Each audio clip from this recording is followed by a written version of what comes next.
Hey, what's going on, guys? It's Dimitri Johnson, and you're listening to MMALatestNews.com. It's time to roll, baby. Yes, everybody, welcome to MMA Latest News. My name is Stephen Howson, joining again by our kid, Brendan Loughnane. And do you know what? After the last time we did a podcast, Brent texts me and goes, I think we should do a regular podcast, our kid.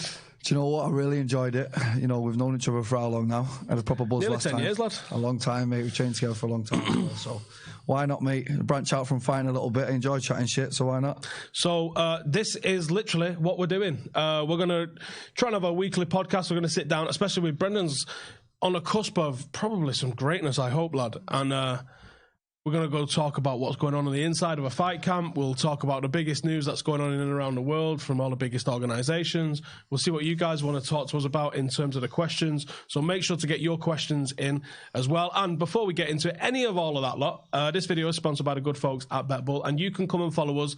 Make sure to check out the link in the description below. Come and follow us on BetBull at MMA Latest, because it's one of the only few places that you can get some bets on MMA. And hopefully, I don't know if they will, but hopefully, and I don't know if this breaks the rules, actually, but hopefully we can get a bet on Brendan, or some good odds on Brendan, shall we say, to go and win the whole damn thing. But we'll have to check what it's actually in the rules. Oh, buzzing. So, as everybody should now know, Brendan signed with the PFL like last week, essentially.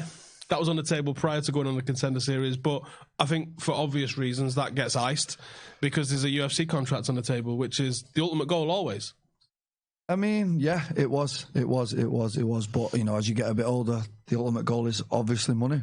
And, you know, them three letters, they've standed for... They started the sport, really, didn't they? And I mean... Oh, yeah, really, yeah. They are the epitome of... People call it, do you fight UFC? That tells you all you need to know about how important they are right now.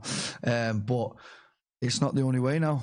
5 or 6 promotions are willing to pay your bills, and you see a lot of people branching out other ways now. I think that's the best thing for the UFC as a sport is to allow, because they didn't like it. Like when Pride kicked off, they bought them out. Mm-hmm. When Strikeforce was going well, they bought them out. Like they killed the competition, and that didn't make for the best MMA. I thought the best MMA was at a time when there was thriving organisations, and it's starting to get to that level again now. Bellator are doing great things. You've got PFL, and we'll talk about them specifically in a second, doing absolute mad shit. Am I right in thinking it's £1 million prize? $1 million. So what are we on, 800 grand? All right, okay. It's not split hairs, lad. Just to, you know, just to get it right, 800 grand. I'm not like I've checked. Got it on his phone. I know, yeah. Exchange rate day. Looks like it's going to go up, that. Oh, no, listen, like I say, just going back to what you said there before, the Contender thing, there was other promotions on ice. The number one was I wanted to go to the UFC. It didn't work out for whatever reason. It is not the do-all and end-all. I have a big following now. People want to watch me fight, and wherever I fight, they will watch me fight. PFL's on ESPN. It's one of the biggest platforms in America. It's not as big here, obviously. Hence the reason they signed a big European talent to direct traffic this way. And yeah, like I was saying about this podcast, this is like, I would like to do a weekly thing just to go through what a week is like in a day in an MMA fighter's life. And, you know, hopefully now we can start on a Wednesday, and as we mean to go on every Wednesday. Yep, because there's no football on a Wednesday for us lot. Wednesdays are dead. Do you know what? We've decided to call this Fighting Out of Manchester because, well, we're in Manchester, aren't we? And pretty much fighting out of Manchester, so... And nothing else really made sense. I suggested the double leg podcast. I don't think Brendan liked it. Listen, if anyone's got any ideas, listen, throw it our way because we're wide open. This is a brand new thing for all of us. Yeah, we can change the name on this. But we went with Fighting Out of Manchester. There might be something. We also, I thought, would have been a good one, was The Fighter and Our Kid. But we might get nicked. It was funny, though. It was a good one, but... I think our other mate Brendan might have something to say about that. Yeah, he's also called Brendan, which is madness. So I would say if you've got a suggestion for what you want to see this podcast called, throw it in the mixer, and we would definitely consider it because, like, you know, we're kind of not sure what we're going to call this thing in the first place. Right, PFL. Explain to me how it works, because it's a tournament format, which we did discuss, and you kept on last time you was here. Last time I was here, I couldn't really talk because there was multiple offers on the table, and there was people dealing with these offers and trying to get me somewhere, and you know, I couldn't really give a name out. Now it's out, it's in writing, it's official. I will be fighting in Professional Fighters League, which is an organisation based in America. They're only on the 3rd season. But they've pumped a lot of money in. Obviously, there's 6 weight classes, so they're giving out $6 million a year plus all the purse that they're giving everyone. So you can. Oh, so you get a purse regardless. So it's not turn up and win the main prize or sling it. You still get a purse regardless. Very good purse all the way through, and then obviously the ultimate goal is to win $1 million. Now, these purses help a lot, obviously, and the main thing that I like about this PFL is number of fights. One thing I've struggled with is to get fights. That's going to be dead loud on the mic, by the way. Good. Emphasise. I've struggled to get fights, and these guaranteed me 7 fights in 18 months. No one else can do that. Nobody, no other promotion guaranteed 7, 18 months. So that's 7 fights, 18 months, purse all the way through. You can imagine it's not a bad. It's not going to be a bad 18 months, Stevie. No, it's not. It's going to be all right, lad. So with the ultimate goal of $1 million at the end, obviously that's the main goal. So it was a no-brainer. The other ones were like, you can fight in Birmingham Arena on this date, and it's like, done that, been there, done that, completed it, mate. So now it was like, do you want to fight at the MGM? Do you want to fight in Madison Square Garden? Go on then. Go on then. So this is about memories for me. It's about experience. So yeah, I'm buzzing, mate. With the on New Year's Eve, Madison Square Garden, New Year's Eve. Come on, mate. I definitely texted the missus and said, "Do you fancy going to New York for New Year's Eve?" Now. It's unbelievable. A kid from Witherton there, who was training in a basement with you 10 years ago, and then someone's rang me from America. Smell like, and gone, "Excuse me, do you want to fight in Madison Square Garden New Year's Eve?" Thought, wow, for real. Wow, no kidding, mister. What a turnaround for $1 million. For $1 million as well. But that's not the tournament. No. That's next year. But that's the night they give out the millions. Nice. That'll just be a prelim. So you got a fight in October. That's in Vegas. 11th of October, MGM. Right. New Year's Eve, Madison Square Garden. So quick turnaround. But that's what I want. I want quick turnarounds. I want good, exciting fights. And like you say, there's a lot of murderers in this organisation. There's going to be a lot of tough fights. That's what I'm in it for, mate. Well, this is true. And the tournament, when's the tournament? The tournament starts in May next year. And it's 2 fights in one night if you get to the final? Quarterfinal, semi-final, 2 fights, one night. First fight, 2 5-minute rounds. Second fight, 3 5-minute rounds. So you're doing 5 rounds in that night. Okay. Which is exciting. Thinking back, though, if someone would have dragged me after that last fight, you got to get back in there, it would have been difficult. It's going to be difficult, mate, but life's about challenges. It's something I've never done before. It's new to me, so I am excited for it. And then the finals at a later date? Madison Square Garden every year, New Year's Eve. Oh, so when is it, May? Yeah. So then you'd be on ice for 7 months, or you got another fight? No, you have 5, don't you? So you have 2 prelim fights, May, then you're fighting about 2 months later, then you'll fight quarterfinal, semi-final, same night, and then you'll fight in December. So you get 7 months off after that? So you'll get, quarters and semis? So you fight May, then you probably fight 2 months after, then quarterfinal, semi-final. It's about every 2 months. So yeah, I'm buzzing with it, mate. Can't complain. Oh, nice. Now, there is a lot of Dagestanis in this. Is this why on Instagram all we're seeing is Brendan at the Y? Like, I love to wrestle, mate. I love to wrestle. You know me. A lot of Brits shy away from wrestling. It's one thing I've never shied away from. I've actually run towards it, and ultimately cost me a contract where I wanted to be for wrestling. But let's not go into that again, please. So let's go somewhere where wrestling's a bit more appreciated. Now, if anyone's not been to the Y Club in Manchester, what happens is a load of really angry, like 5'8" Iranians are just going to shout at you in a little bit of Persian, and you're going to, if you're me, at least you go, what the fuck is happening right now? Oh, it's savagery, you know. I've trained with some of the best Iranian wrestlers have come over here, and wow, they're just savages. There's not only that, you got Bulgarians, Eastern Europeans, a lot of Polish guys and all that, and it's where the British team train, you know. And not one of them's actually British. It's funny. They're all just from all over different Eastern European countries. But you know what? They're absolutely amazing people. They come here with the work ethic, and they come here to train hard. And you know, they want to get these passports. They want to be on the British team. So the work ethic's insane. And that's why I credit my wrestling to how it is. So are you getting super best friends with Ali Arish again then prior to this? I've not seen Ali in years, you know. I miss Ali, but he was another savage. He was the original. What you want, isn't it? Is because he's the original Khabib. What originally happened was I started MMA, Danny Rams, where nobody could wrestle, not one person knew what wrestling was, and this random guy called Ali Arish came in, crazy wrestler, most started absolutely you've ever seen in your life. Throwing people through the windows he was. And I was like, wow, what is this? And that guy took me on his wing. Listen, come with me I met all the Iranians. Get shouted at in the Y. Get shouted at for the next 10 years, but become an absolute savage. I think Ali would be, I mean, I'm sure there's others at the Y that are in that ballpark with him as well. But I think Ali would be a great training partner in preparation for this because you know what's coming out of Dagestan. You know. You're going to get Khabib. Savages. Yeah. Or at least going to try and Khabib you. Let's say I would have got signed that night to the UFC. They build you up, 2-3 fights, maybe a couple of European opponents, and then you'll end up with big fights. No. I'm going in against Andre Harrison, 22-1. Kabalayev, 14-0. This Brazilian Luis Falamino, 33-1. These are the guys that are in this tournament. Absolute out-and-out savages. Well, that is what I'm here for. I'm here to test myself against the best. Has the draw been made, or is the draw happen at a later date? No, I don't even know who's in the next tournament. This is this one currently. So could be anyone. You could go bananas now. But guess what? They have to look at Brendan Loughnane and they have to see me on paper and go, oh, this kid's not really. Yeah. And they have to know that, yes, you might be a Dagestani with great wrestling, but are you well-rounded like Brendan is?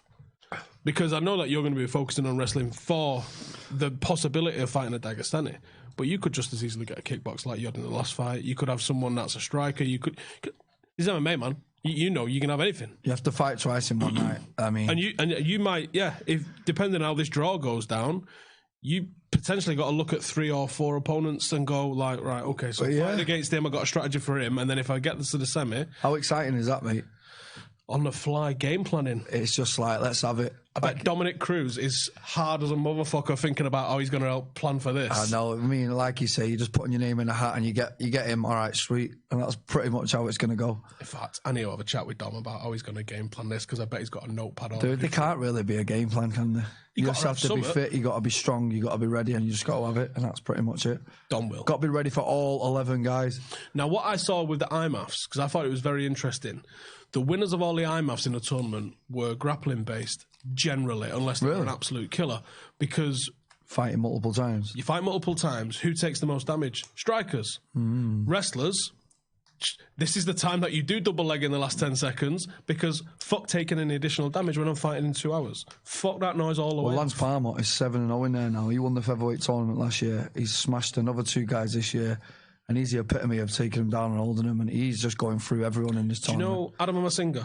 Yeah. Yes, bantamweight from... Yeah, Dean Amasinga's brother. Yes, he's a little brother, yeah. He's a fucking brilliant technical wrestler. Yeah.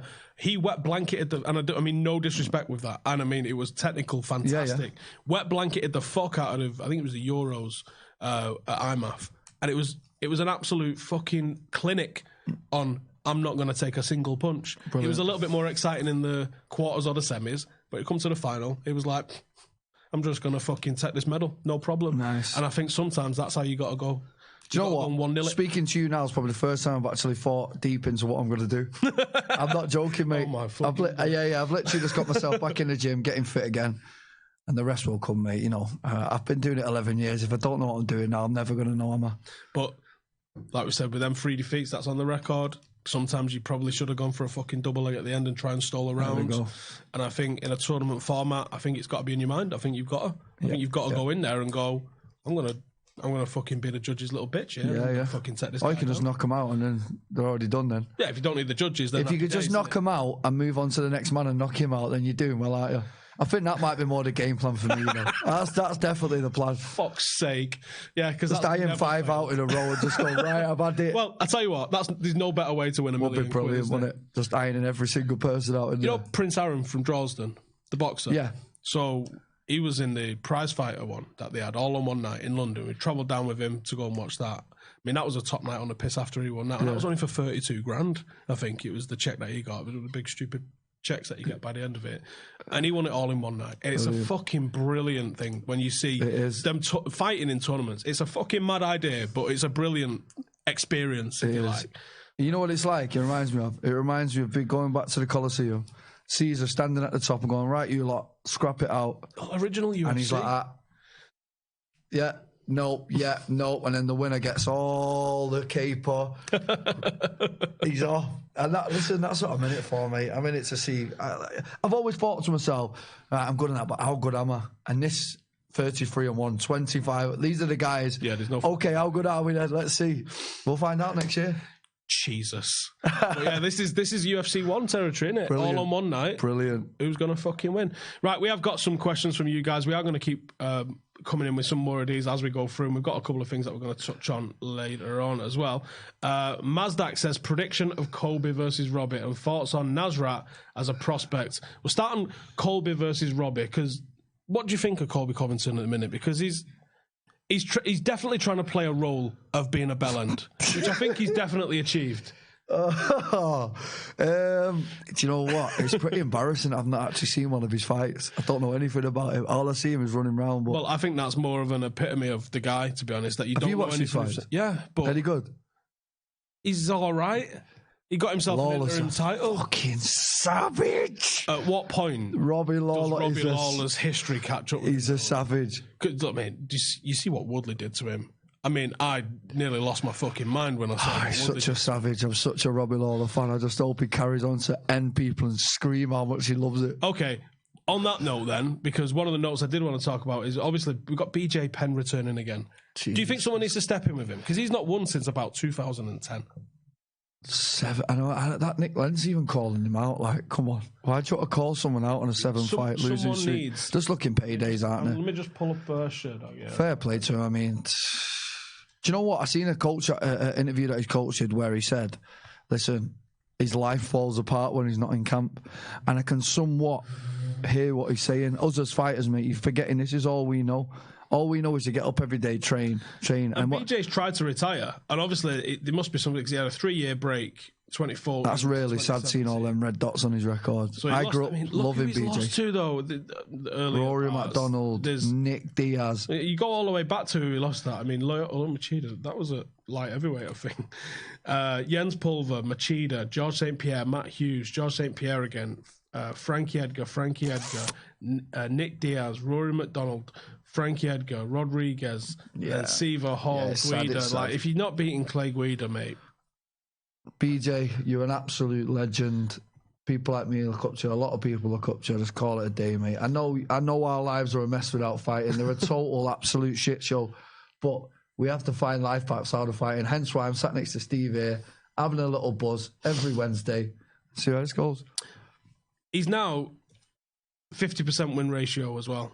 16 wins, 14 losses, 2 draws. Sad. If he doesn't win his next fight, he's got a losing record. It's really sad to see, and he's one of the people that's the reason I watch MMA. From watching. Can we move on to the next subject? Because right. BJ's makes me really sad. It makes me sad as well. All right. Keep getting your questions in. So, Conor McGregor. It's been a weird old sport without McGregor in it. I mean, while we're on it, let's have a look at when it actually was that McGregor last fought. Because it's been a long old time. What do you think of him and Aldo too? Why do we need to see it? One, can he even get down to 140? Conor could fight that bottle of water there and everyone would turn up to see it. We just need him in the sport, mate. We need him about. But, what was it? I mean, when did he last fight? Here we go. 2015 it was. I'm telling you now. As if it was 4 years ago. Where has that gone? Khabib. No, but Aldo, the fight. The Aldo fight. Wow. And it's been 4 years since he fought at featherweight. He's going to be at lightweight, I heard. Okay, maybe not change. That's a bit better, yeah. Because I'm thinking, he ain't getting down. Nah, he's not going to do featherweight again. He's got 300 mil in the bank. You won't be catching me. You won't catch me. That proper 12 whiskey is everywhere. You would not catch me starving to death with 300 mil, mate. If I went to Halifax and put in my statement and it said 300 mil, I go, oh, no way, I'm not eating today anyway. I don't know if I'd be able to drive past a cash machine if I had 300 mil. Lads, just pull over a sec and be like, really? What a legend. We need him back in the sport. Don't care who he fights. McGregor for the win. Okay, let's be serious then. Who would you want to see him fight? Because I don't think I want to see him fight Aldo. That in 13 seconds. I mean, it'd be great to see him go to war. Aldo looked terrible in his last fight. Absolutely terrible. Didn't throw a punch. I mean, it's not the fight I'd want to see personally. I'd love to see him fight Ferguson, to be honest. That'd be the fight that I'd want to see. But, you know, even Pettis maybe. If Pettis beats Diaz. I thought it was a good little triangle. Diaz 4 would be lovely. Because I thought Ferguson had a real good opportunity to beat Khabib because he's going to be so dangerous off his back. And I thought that you're probably going to see McGregor have a real good dust up with Ferguson. But it's just one of those. McGregor matches up really badly against Khabib. But he matches up great against Ferguson. If the UFC was smart, they'd just let that merry-go-round of the belt just go like that. and just keep letting them fight each other all the time. I mean, listen, McGregor is the fight game. Listen, I've been at McGregor fights, and without McGregor, I went to the last one with Jones. What was Jones' last fight now? The one before that? I was in Vegas for it, the big one. 238. Anyway, they said it was going to be big. It wasn't even a quarter of what it's like when McGregor fights. McGregor brings everything to the fight. We need him, mate. He brings Europe to the fight. He brings everything. We need him. Like, I've been to that Las Vegas when he's not fighting. It's pointless. There's no buzz about it whatsoever, even though the big fight's on. And it's great to see him back training. It's going to be great to see him back in the cage. What is the date of that rumoured to be? Madison Square Garden, November. 244, UFC 244. Let's have a look at that, when that is. November time, yeah. November. Who's a nice time for the fights. Because I was going to say, is that the thing on, but it's not. Yeah, so Madison Square Garden, 2nd of November, UFC 244. Brilliant. Madison Square Garden, eh? Not a bad place to fight, is it? It's not a bad place to fight. Jeez. You can find out on New Year's Eve. Brilliant. Hey, what a place to spend New Year's Eve as well. Listen, I grew up watching Home Alone. I've always wanted to go to New York at Christmas time. I'll be starving to death there trying to make featherweight on Christmas Day with no food. Oh, God, yeah. But imagine New York, do about 10 days in January and just really take it in. I can't wait, mate. What a time to be alive. CJ Brown says, decent to have a quality MMA podcast about. There's not a lot of really well-produced ones, I'll give you that, in Europe at least. So we're hoping that we can be your I'm glad somebody just mentioned Diaz and Pettis. What a fight. Yeah. What a fight. Pettis has gone under the radar, innit? Because Dos Anjos smoked him and he just went... And then just come back up. Yeah, he's just gone to work. Knocked out Wonder Boy. No one's seen that coming. At welterweight. Oh, even though he's fought featherweight. Yeah, and Pettis is a great fighter. Oh, listen, what a fight that is. Who'd you see? Is it at 170 or 155? I don't know, actually. That's the big thing. If it's at 170, Diaz, 155. Which card's it on? No idea. Let us know in the comments which cards that's on. We'll have a look at that one. A good question here from Dan Eagle, which says, what's been your most challenging situation to date? Wow, that's a good question. Challenging situation win the fight game? I'm assuming. The last one. Was that a challenging situation? Nah, I'd say... Because I think you bounced out of that quite well, to be honest. There's only 2 times I've ever actually thought about packing it in. The first one was when I lost to Wilco, and I thought I did enough. I actually had 2 moments, 2 very weird moments I'm going to share with you on here. The first one, I remember walking out, I fought Wilco, didn't go my way. And I just remember looking on my phone, everyone going, you won that, rah, rah, rah. And I don't really know in the fight. I have to ask my coaches, am I winning this round? I don't know what the fuck's going on. I'm just in the zone and I'm performing. And that's it. So I walk out the arena. I was thinking, take the gun down. I was watching it. I should have. But anyway, I walk into the changing room and everyone's grabbing me, great fight, and blooded up and that. And I remember walking in, same thing. It's the only other time I pissed blood. How weird's that? I pissed blood again for the first time. And I've looked in the mirror and I'm like, what are you doing? Face all over the place again, rearranged. Cried to myself, mate, in the mirror. I was devastated, can't believe it's gone after everything I've done. What was it, about 21? Baby. I was a baby. And then I got onto the Duke and Noir, another very disappointing one. Not as disappointing. Healy, not very disappointing. And this one, mate, it was just another moment of... It wasn't a loss. I'm 7 years ahead again. I've done pissed blood again for the UFC, and my face is rearranged again. And not got it was definitely a... But so does that feel like a loss to you then? But levered a guy, where the guy's getting stretched out and taken to hospital, and I'm feeling like I'm the loser. Sat there like, this just don't make sense. Like, why should I feel like this? And it took me another chat with my coach, which I love to death, because imagine most coaches now, this PFL offer's come on the table. Most coaches would be on you now going, oh, we know we're about to make a few quid now. But I said to him, I don't know what's going to happen from here, whether it's going to... And he went, listen, I just care about you. Doesn't matter. We'll call it a day. Whatever you want to do, July, I'll support you. Yeah. And then obviously I'm a warrior, mate. Comes round. I had my little party. I had my little time off. Settled with it in my head. And I said, it's going to have to be a good offer to get me back in there. And it actually is an amazing offer. It's $1 million. And I'm like, all right, let's pick the fucking bag up, put it over the shoulder again, back in Champs Camp. And the train goes on. There's too many people that believe in me now. There's too much support behind me. It's a big train. I'm representing Manchester on a world stage. And, this tournament's really going to see where I'm at. When are you going back out to San Diego? I think I'm going to do my camp here. Really? Yeah, interesting. I know. I mean, I'm looking at this now as well. I've travelled to Tiger, travelled to Australia. I've travelled to Alliance. I've been in Vegas, travelled to all the gyms there. The amount of gyms I've trained at, mate, you wouldn't even believe. You know what I've realised? There's no special secret. There's no potion. There's no this, there's no that. I know now I'm going to get in a fight. If a fight gets hard, I'm going to be there till the end. I know there's no secret wrestling moves someone's going to show me now. All it is about me getting fit. I'm at the Y Club, world-class wrestlers. I've got my world-class striking coach at home. I've got Cam, he's been doing my grappling with me, which has helped me to this day. He's a great grappler. And you know what? I'm going to stick to what I know. I'm going to stay here. And this is where I'm more comfortable. I've got the Manchester Performance Institute. I've got loads of people now that are getting behind me and helping me. And I'm just building a massive team behind me in this country. And I'm going to take it over there and show them what we got. Sound.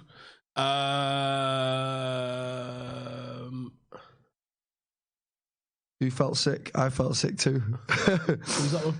I'm reading some of these. Romero, Costa. Where are we? Actually, quite a lot of questions here.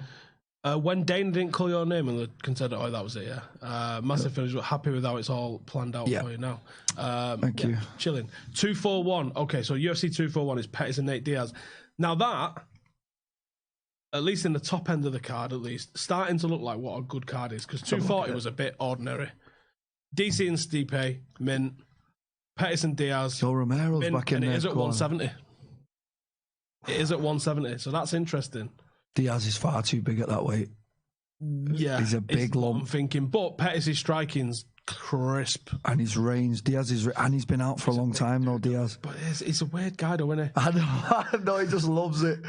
Romero versus Costa, that's fucking... That might as well be on Mr. Olympia, let alone a UFC card. It's the state of the pair of them. I really like that Sadiq Youssef as well. Yeah. Really good featherweight prospect. I really like watching him fight.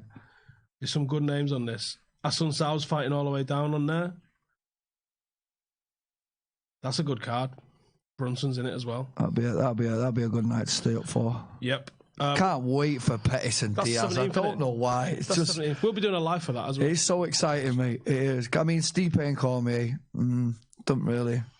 He doesn't really. Don't get me out of bed. Fair play for Stipe because he just was like, "Nah, I'm not. I'm waiting out. Fight. Fair play. I want a rematch." And you go, stuck by his guns. Okay, fair play. I do want to see John Jones at heavyweight though. Why? Because I think he fucking annihilates everybody. And John Jones, that's a good thing for the UFC. He's the greatest MMA fighter to ever put a foot in a cage. He is. I don't think he's literally that man there. I'm a mixed martial artist who's done it all my life. My coach has done it all his life. Everyone I know and listen, we're like in awe. The way he figures out opponents, they'll come in, world-class striker, he'll find a way to navigate in, world-class grappler. It's how shit he makes them look. These are guys that are just going on a bang all the way for everyone, and then they get in there against John Jones, and they just look He floats through, he's so in the moment, he just knows exactly. He's got a tool for everything, he's got an answer for everything. You look at the list of people he's beat, nobody will ever come close to that. And that one loss pisses me off. Joe, you know what? Yeah, get him at heavyweight. And I just want to see him against who, though? Monsters. Who cares? Who's the monsters at heavyweight? Tell me. Bring Brock back, let him do all the gear he can get his hands on, and let's have at it. No one wants to see that fight. I want to see that fight. So I want to see how... Because Brock's just going to charge him, isn't it, like a bull. And I want to see him if he can slide out the way of that. Because there's not much else at heavyweight. It's pretty ordinary at heavyweight at the minute. There's nothing going on, and he'll just walk through them all again. Exactly. And that's how... Is that what you want to see? Yeah, I want to see him do that. No, you know who I want to see him fight? Rumble. Johnny Walker. Oh. I'm telling you now, he is creeping up. Johnny Walker's a bad one. He's a dangerous kid. There's a couple kicking it. Middleweight and light heavyweight has got a few where you just go, oh. Johnny Walker, mate. Paulo Costa is another one. This is going to be a right tear up between... They might have to reinforce the cage for that. How are them two middleweight, by the way? How are them two middleweight? Romero is one of my favourite fighters. What an animal. Just shows how good Robert Whittaker is, though, doesn't it, really? And let's talk about that. So, obviously, the Smashes was where you end up fighting. Oh, yeah, we were together on the show, me and Rob.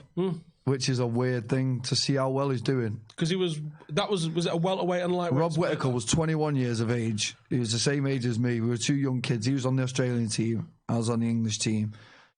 And if you'd have said to me, this guy This guy's gonna run the middleweight division. He was ordinary on for the next 5 years. I'd be like, was it the weight cut? Do you think? Oh, he was mad. Him. I never forget Rob's weight cuts, right? Because I used to be really upset. So basically, he used to be fighting at 170. The guy was a monster. He used to make weight the day before. I'll never forget it. I'd be on weight. Yeah, I just like to make weight a night before, which is 24 hours dehydrated to death. Yeah. I'm talking, Just he's got dying. 25 pound here, and he's sat there like that in the house. I just like to make it a day early. It's like, wow. Anyway, the next day he'd make it. KFC, anything, birthday cake. He was eating everything shite. Just like, boom, putting it in. And I was like, Rob, he's like, this is just the way I like to do it. But you got to fight multiple times and cut multiple times. And it was mad, mate. His method, he had his own method in his head. And no matter what nutritionist on that show told him what to do, he just did whatever he thought, and he just knocked everyone out. But he still looked ordinary. He did. At welterweight. Because that was a crack, wasn't it? It was lightweight and welterweight. And everyone was sort of like, they always do it on the Ultimate Fight, don't they? They just fucking bolster it with people who aren't of that weight class. Yeah. And then obviously he moved up. No, he was a welterweight for years. He didn't ever fight middleweight before that. No. And then the best thing he ever did was to move up. Randomly jumped up, and I thought, ooh, because he looked ordinary at 170 after the show. Yeah. He lost to Court McGee. Just like random people, and you're thinking, and then he jumped up, and it was like, whoa. Where's this kid been? How did he stop Yo Romero taking him down? That's one thing. He's had some great fights, and he was justifiably the champion. Brilliant. Very interested to see where he can go, but because injuries have wrecked him, haven't they? I mean, you get injured. Him or Adesanya? Oh shit! I do not know, and I am not missing Robert Whittaker's half of 1 second. I of know, that fight. I know. Oh, Gastelum and Adesanya was absolutely chaotic. I think Adesanya could be brilliant for the sport, and I think it's excellent to have champions from down there as well. I loved every second of that fight. Oh, I'd be tempted to go with that. Who wins? I have no fucking idea. I hope Rob comes back at even a shade of the man he was against Romero, because them two fights versus Romero are going to take something out of your system. I wonder what the odds are. I don't even get odds that far out, actually, but I wonder what I'd be... No, we're not going to get odds this far out, I don't think. I'd be very interested to see who the bookies make favourite now, because I think that's a hell of a fight. Hell of a fight. What else do we have in the notes that we was going to cover then? We didn't really cover on Aldo McGregor too, did we? So obviously we want to see the guy back.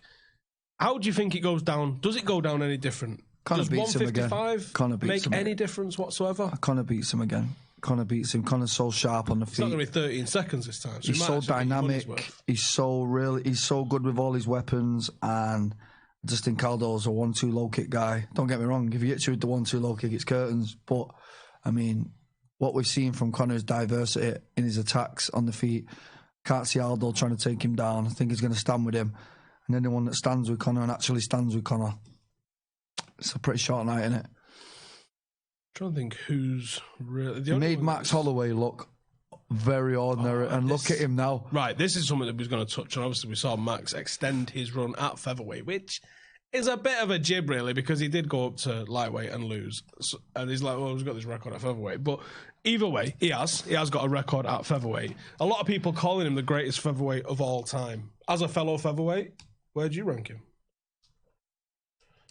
He got beat by Conor McGregor. And we all forget... I don't know if he got beat. He got dealt with. Are we all forgetting, like... With no ACL. Surely when you call someone the greatest of all time, they've got to have beat the greatest of all time. And he hasn't. So would you like to see that go down? Because I don't think that goes down at featherweight either. Can everyone stop talking about Conor McGregor at featherweight? It's just never, ever. Do you reckon there's more chance of McGregor getting a featherweight on me? Definitely you. 300 million, please get it in your mind how much money that is.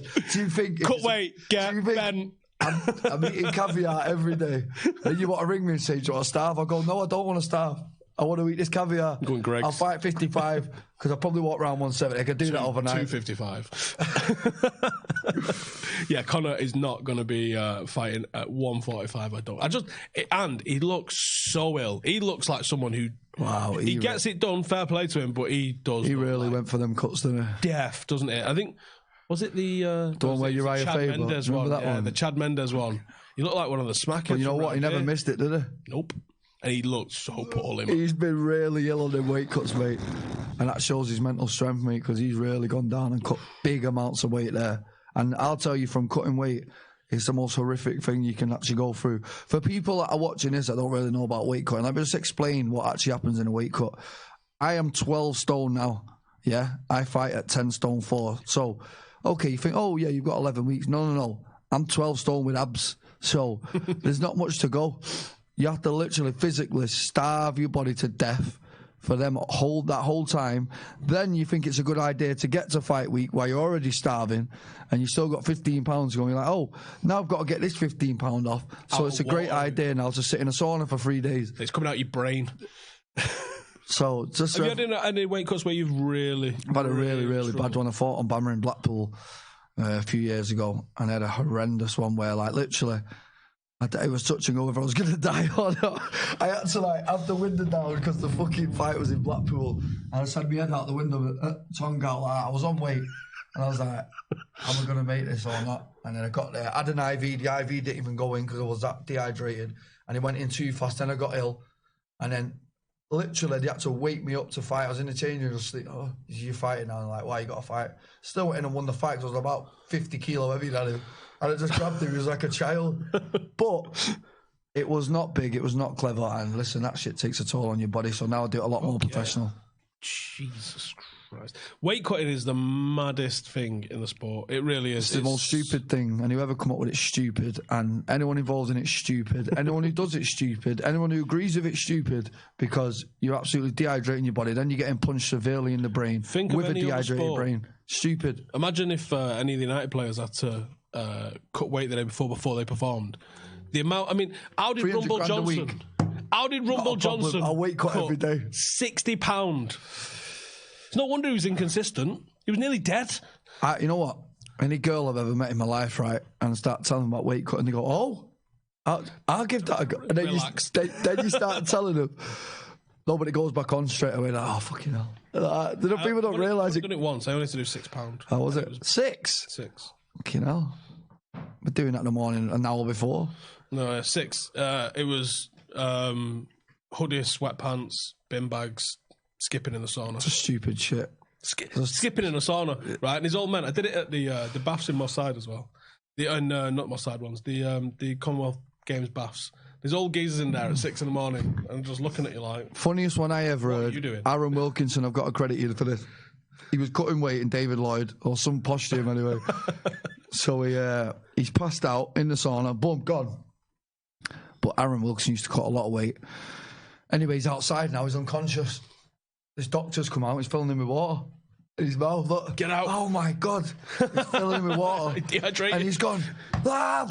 He's making up like, get it out. Spitting the water out because he knew he had to make the weight. The doctor's like, wow, what are you doing? Like, spitting the water out just so he can get to the scales, mate. It's just horrendous. It's the stupidest thing. And I'm about to do it again soon. Brilliant. Thanks for reminding me about weight cutting. Easier in Vegas, though, surely. Go sit outside for a bit. It's not easy. When is it? October, yeah. October the 11th. I've got 10 weeks. I'm about where I'm a bit heavy, to be honest. But, listen, it is what it is. I'll get it done. And then you look at guys like Darian Caldwell, Jeremy Stevens. Darian Caldwell walks around at 77, 78 kilo, fights at 61.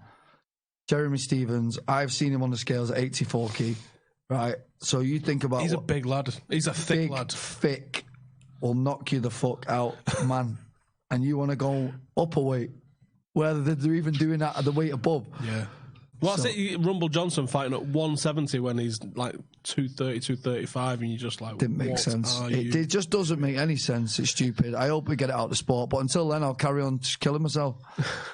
Right, do you know what? I think we should wrap it up there. Yeah, thank you guys for joining us. Let us know in the comments if you've got any ideas for a better name for this than Fighting Out of Manchester. Any ideas at all? Listen, this is new to us. We're going to do it for a bit of a buzz every Wednesday, so tune in. Yeah, we'll probably keep doing it live. We'll probably just keep doing it live. Yeah. Let us know what you got for comments. Make sure to go and give Brendan a follow if you don't already as well, and get some insight in what's going on in his camp. And then next week we'll start talking about just how the camp's going in general and that. I mean, October.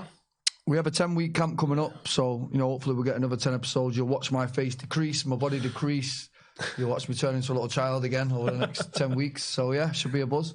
Tune in. All right, nice one. Thank you for joining us. We'll see you in the next one in a bit.